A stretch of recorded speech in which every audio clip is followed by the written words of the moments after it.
Guys, nandito tayo ngayon sa Marcos Highway kasi kahapon galing tayo ng Dragon Treasure Castle. Dito na tayo nag-overnight dito sa may Tayaw Lodge. So ang binayad natin dito is 850 pesos overnight for 12 hours. May napanood kasi akong video ni Jeric at saka ni Biyahero na doon sa may Marcos Highway, sa may tunnel or rock shed, pwede pala akyatin yon. Since nandito na rin naman tayo, silipin na rin natin kasi ang lapit lang, ilang minuto lang siya mula dito. So alamin natin kung ano yung makikita doon at subukan din natin alamin kung kailan ginawa yung tunnel at bakit ginawa yung tunnel na yon. So tara, samahan nyo ako guys. Let's go!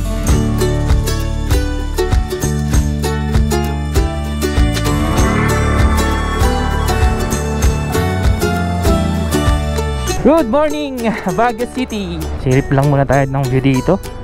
Ayan yung view dito guys. Oh, grabe tayo mga bahay sa taas ng bundok. Oh. Tara, lapit lang tayo doon sa tunnel. Ilang minuto lang yun. So ito na yung mga titinda ng mga gulay-gulay, mga pasalubong. Ayan, mga walis. So may nakasulat dito, Welcome Municipality of Toba. So Toba na pala to, Province of Benguet.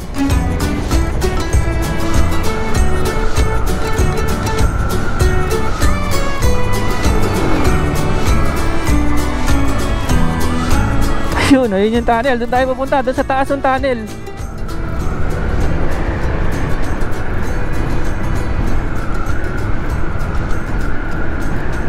Ayun ayun yung tunnel.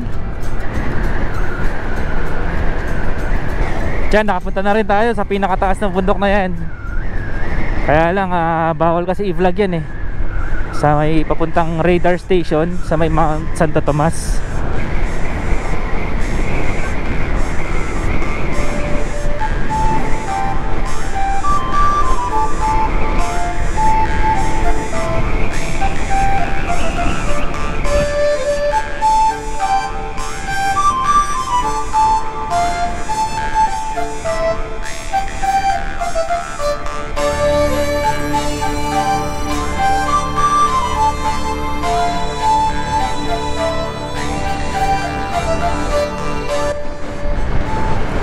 Tapos dito sa tabi ng tunnel, dyan tayo madalas kumain.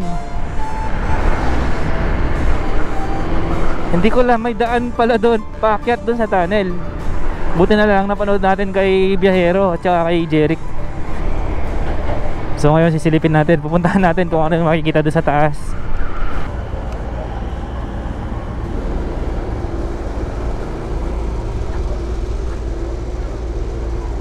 Ay, may daan siya oh.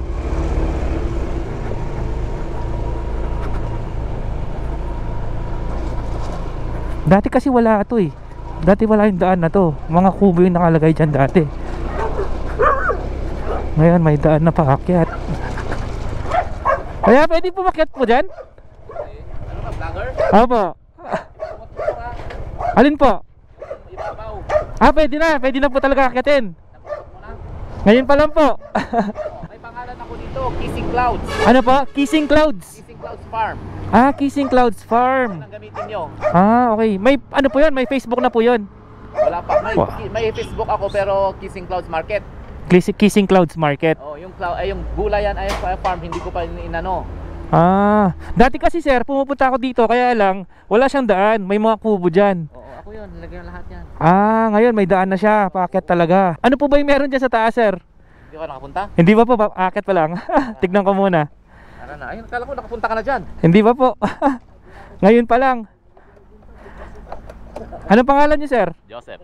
Sir Joseph, sasamahan niyo tayo paakyat doon. Ako may-ari dito hanggang doon sa kainan. Si Sir Joseph pala may-ari dito. Yung Tubagyo po. Oo, yung Tubagyo sa akin yun. Pinapaupa ko lang yan. Doon ako madalas kumain. Maganda kainan yan.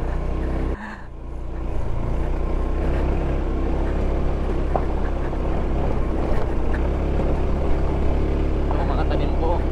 Kung gusto ko itanim dito, pero pinaayos ko pa itong CR. Ginagawa ko Opo. para may maglalagay po kayo ng CR dito. Sige po. So guys, ito nandito na tayo sa taas ng tunnel. Ang tawag pala dito ay Kissing Clouds. Tama, sir?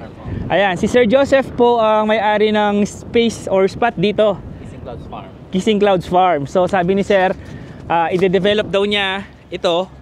So sa ngayon, pagdating niyo sa taas, ito po yung makikita nyong view. Tapos meron siyang mga tanim dito na mga gulay. Ito, may strawberries. Ayan, medyo maliliit pa yung mga strawberries. Tapos ito po, lettuce. Oh, lettuce yan. Doon natin babaw. So sabi ni sir, dito po kayo nakatira ngayon. Sabi ni sir, meron daw siyang bahay doon. Pero ngayon dito na siya nakatira. May mga mesa-mesa din po pala dito, sir. Ito yung bahay ni sir, oh. Ito, papakita ni sir yung bahay niya. Wow. Oh, ayan oh, kompleto pala. Saan nyo tutulog, sir? Dito po. May kama po kayo dun sa loob. May kwarto pala siya. May kuryente po ito. May kuryente pala kasi may nakita akong microwave. Meron din siyang water dispenser. Sir, alam niyo po ba kung kailan po nagawa itong tunnel na to? Year 2000 ata? 2000 pa po? Matagal na rin. So 25 years na. Bakit po siya ginawa, sir? Kasi gawa siya sa nang yung magnalalaglag na palaging may slide kaya ganun. Mga bato. Landslide. Kaya yun, nadidistrubo yung kalsada kaya Opo. ginanyan para Katulad po nung sa may Cannon Road ngayon. Meron na rin silang ginagawang ganito, rock shed barrier. Ganda dito, guys. So ayun yung motor natin, nandito sa taas ng tunnel. Ang haba pala nito. Di ba kayo natatakot dito sa taas, sir? Baka mag-landslide. hindi. Kung meron man malaglag na bato, hindi naman. So nakita ko dito na yung mukhang yun yung pinagkukuhanan ng tubig ni sir. Ayun, meron siyang doon, parang tangke. Medyo nakakatakot lang dito sa taas kasi ang taas natin, oh. Tapos bangin na. Tapos yung itaas ng tunnel, medyo naka-slant siya. So dito sa taas, guys, kung mapapansin nyo, ito merong malalaking bato. Ayan. Mukhang itong malalaking bato na to, nalaglag ito mula doon sa itaas ng bundok. Halos kasi laki na ng kubo. Ayan, oh. Tingnan nyo, oh. Ayun pa. Yun, malapit nang mahulog sa bangin. Dagat na yun, oh. Ano pa? Yun, dagat. Dagat na po. Mula dito pala makikita mo yung La Union. La Union po, ano? Ayun na pala yung dagat. Napakasarap ng hangin dito sa taas. Sigurado malamig dito, sir, pag gabi, no? Lamig na, sobra. Pati yung container bangko na yun, gumagalaw. Sa lakas po ng hangin. Sabi ni sir, kapag daw malakas ang hangin yung container niya, gumaganon, yung bahay niya doon. Meron pa palang mga tanim doon. Tara, lapitan natin. Ang daming mga gulay, oh. Medyo nakakatakot lang dito sa taas. Kasi, ayan, mapapansin nyo, yung daming bato. Tignan nyo yung wall na bato. Nag-crack na yun, oh. Parang anytime babagsak na siya. Ang laki pa naman yan. Sariwa yung mga gulay, oh. Ano, guys, oh. So, heto na yung falls na sinasabi ko sa inyo, guys. Kaya lang, wala siyang tubig ngayon. Ayan. Kapag tag-ulan, may falls dyan. Malaking falls talaga siya. Hanapin natin yung drone shot natin. Tingnan natin kung nandyan pa. Pakita ko sa inyo kapag may tubig yan. Napakaganda.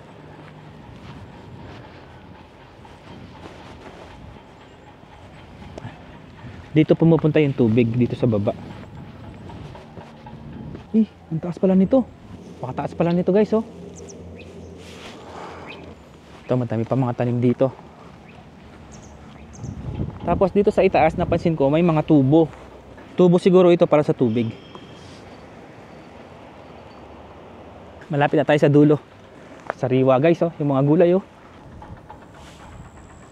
Medyo nakakatakot lang dito. At hindi advisable kung may kasama kayong mga bata. Kasi walang harang yung tunnel. Ito na, nandito na tayo sa pinakadulo ng tunnel. Yan. Napakaganda ng view natin sa likod, oh. Medyo nakakatakot lang maglakad dito sa taas kasi yung floor dito sa taas is nakapa-slant siyang ganun. So ayun, guys, nagpalipad tayo ng drone para mas makita natin mabuti yung taas nitong tunnel. Tingnan natin ngayon dito kung gaano kataas itong ilalim ng falls na to. Kasi nakakatakot tumingin, eh. So buti na lang meron tayong drone para makita nyo gaano to kataas.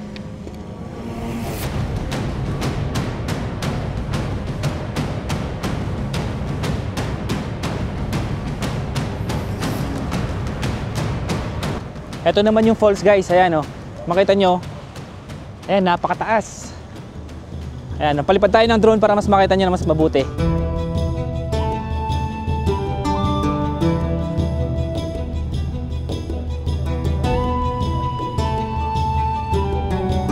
Ang rockshed barrier o tunnel sa Marcos Highway o Aspiras Palispis Highway ay itinayo upang protektahan ang mga motorista mula sa mga landslide at pagbagsak ng mga bato, lalo na sa bahagi ng Badiwan to Benguet. Ang proyekto ay sinimulan noong Setyembre 27, 1997 at natapos noong Disyembre 2001. Ang Marcos Highway ay isang mahalagang daan papuntang Baguio City, ngunit madalas itong isara dahil sa rockslide at landslide, lalo na kapag malakas ang ulan. Ang rockshed barrier na may habang 327 meters ay idinisenyo upang idirekta ang bumabagsak na mga bato papunta sa bangin sa halip na sa kalsada. Kasabay nito, itinayo rin ang Badiwan Viaduct na may habang humigit kumulang na 500 meters upang gawing mas ligtas at maaasahan ng daan. Sa pangkalahatan, ang konstruksyon ng mga rockshed at viaduct sa Marcos Highway ay bahagi ng mas malawak na hakbang upang mapanatili ang kaligtasan at daloy ng trapiko patungo sa Baguio City. Nakakatakot yung may bagyo na malakas ang ulan. Yun po. Kaya kung nagsisif din kami, umauwi kami sa bahay pag gano'n. Kapag malakas po, pag tag-ulan po, umuwi po kayo. Oo, yung may ulan na talagang malakas ang ulan, bagyo. Bagyo po. Malakas ang ulan, yun na, pag malakas ang ulan, yung maging loss yung mga lupa, bato. May nakita po ako doon, yung isang part ng bato, parang nag-crack ng gano'n eh. Ito yun. Opo, ang laki. Oo. Pag bumagsak yun, ang laki. Bumagsak kayong iba dyan eh. So yung mga bato po na yun, yung malalaking bato na yun, galing po sa taas. Yun, noon wala pa yung ata yun eh. Bago pa lang ito. Matagal na po yun. Nung lindol. Nung lindol lang yan, nalaglag. Pero halos naubos na kasi. Kaya malakas yung loob ko maglagay ng ganito dito. Alam ko ubos na kasi dito ako pinanganak eh. Na pag ko itong bundok na to. Dito na po kayo lumaki, no? Oo. Maganda nga rito kaya may bahay ako dyan pero iniwanan ko. Buti po, mas gusto niyo dito. Mas gusto ko dito kasi pagising ko makikita ko yan. Yun, wala. Nakatago ka lang sa gilid ng kalsada. Tsaka po dito, may peace of mind po, no? May peace of mind dito kaya mas gusto ko rito. Sir Allen, tsaka si Sir Joseph. Chill lang, kape-kape lang. Tara, punta na kayo dito. Kape tayo dito, sarap dito guys. So paano sir, mauna na po ako. Sir, nice meeting you po, Sir Joseph. Thank you po. Thank you po sa kape. Salamat po, thank you. So ayun, tapos na tayo dito sa taas ng tunnel. Puntahan naman natin ngayon yung Mount Camisong, yung isang panibagong tourist attraction dito sa, actually hindi siya Baguio, malapit sa Baguio. Sa may po yan, sa may Itogon, Benguet. Let's go! Natin yung comfort room natin na Milliones. So guys, ito yung gusto kong makita, yung comfort room na Japanese style daw, ma'am. Ito yung gusto kong makita, yung CR na Milliones daw yung halaga. Ang ganda naman ng CR na to. Medyo nakakatakot lang kasi medyo gumagalaw siya eh. 60 feet daw ang taas nito, kaya pag nalaglag kayo dito. So ito, nandito na tayo ngayon sa 50-meter bridge ng Mount Camisong. Masarap din maglakad-lakad dito kasi presko. Tsaka exercise na rin.